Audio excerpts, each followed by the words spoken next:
In this tutorial, we will show you the step-by-step process of importing EML files to Zoho Mail using the Recovery Tools EML Converter Wizard.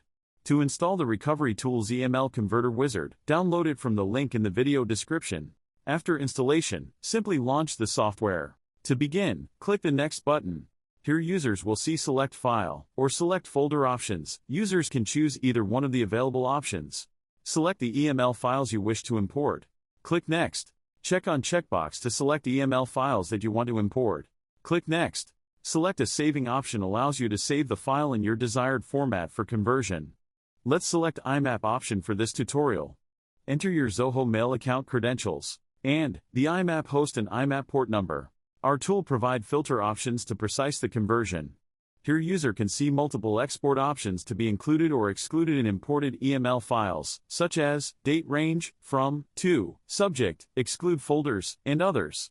After selecting the filter options, it's time for the conversion process. Simply click the Convert button, and the conversion process will begin. Once the conversion is completed, you'll receive a notification indicating that you have successfully imported EML files to Zoho Mail inbox. Click OK. And that's it for this video. Thank you for watching.